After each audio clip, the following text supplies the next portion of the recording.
സമാധാനത്തിൻ്റെ സൂചനകൾ ഒന്നും തന്നെയില്ല. വിട്ടുകൊടുക്കാനോ പിന്മാറാനോ തയ്യാറല്ല.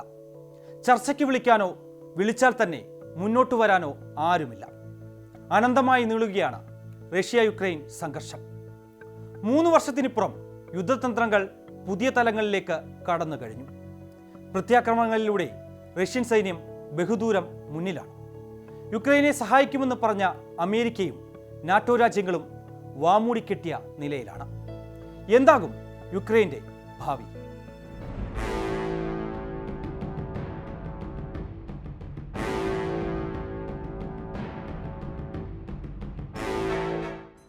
യുദ്ധതന്ത്രങ്ങൾ പുതിയ തലങ്ങളിലേക്ക് കടക്കുമ്പോൾ തന്ത്രപ്രധാനമായ പ്രത്യാക്രമണങ്ങളിലൂടെ റഷ്യൻ സൈന്യം മേൽക്കൈ നേടുകയാണ്.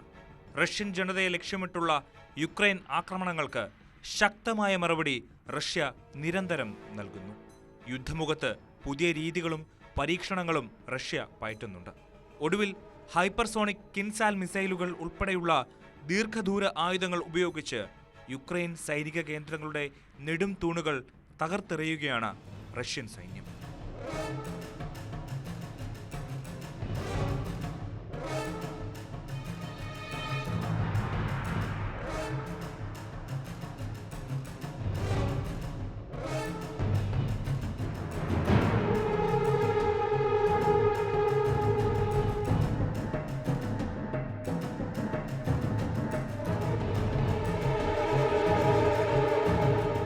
യുക്രൈനിന്റെ ആയുധ നിർമ്മാണ പ്ലാന്റുകൾ, സൈനിക സൗകര്യങ്ങൾ പ്രവർത്തിപ്പിക്കാൻ ഉപയോഗിക്കുന്ന പവർ പ്ലാന്റുകൾ, യുക്രൈൻ സൈന്യം ഉപയോഗിക്കുന്ന ഗതാഗത അടിസ്ഥാന സൗകര്യങ്ങൾ, സൈനിക വ്യോമതാവളങ്ങൾ, ഡ്രോൺ ഡിപ്പോകൾ, യുക്രൈൻ ഫീൽഡ് ക്യാമ്പുകൾ തുടങ്ങി റഷ്യൻ സൈന്യം ലക്ഷ്യം വയ്ക്കുന്നുണ്ട്. ഈ ആക്രമണങ്ങളിലൂടെ യുക്രൈനിന്റെ പ്രതിരോധശേഷി ഗണ്യമായി കുറയ്ക്കാൻ റഷ്യയ്ക്ക് സാധിച്ചു.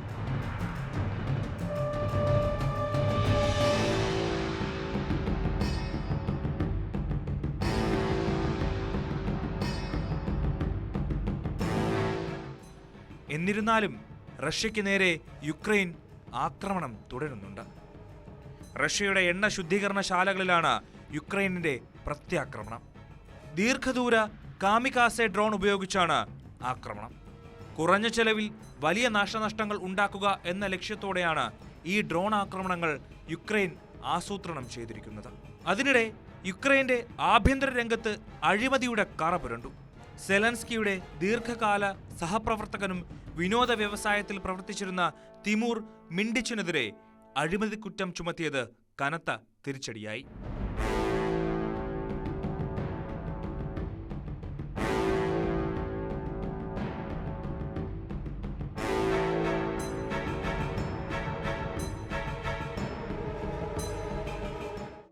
റഷ്യ തങ്ങളുടെ സുരക്ഷ ഉറപ്പാക്കുന്നതിനും യുക്രൈന്റെ സൈനികവൽക്കരണം ലക്ഷ്യമിട്ടുള്ളതുമായ ഓപ്പറേഷന്റെ ഭാഗമായാണ് ഈ ആക്രമണങ്ങളെ കാണേണ്ടത്. യുക്രൈൻ സൈനിക സ്ഥാപനങ്ങളുടെ ശേഷി കുറയ്ക്കുന്നതിലൂടെ മേഖലയിലെ സമാധാന ശ്രമങ്ങൾക്ക് വേഗത കൂടുമെന്നാണ് റഷ്യയുടെ കണക്കുകൂട്ടൽ. അതേസമയം സൈനിക ശേഷിയിൽ യുക്രൈൻ നേരിടുന്ന ഈ കനത്ത വെല്ലുവിളികൾക്കിടയിലും പ്രതിരോധ സംഭരണവുമായി ബന്ധപ്പെട്ട അഴിമതി ആരോപണങ്ങൾ ഉയർന്നു വന്നത് യുക്രൈൻ ഭരണകൂടത്തിന്റെ വിശ്വാസ്യതയെ പോലും ചോദ്യം ചെയ്യുന്ന തരത്തിലേക്ക് കാര്യങ്ങൾ മാറ്റിമറിച്ചു.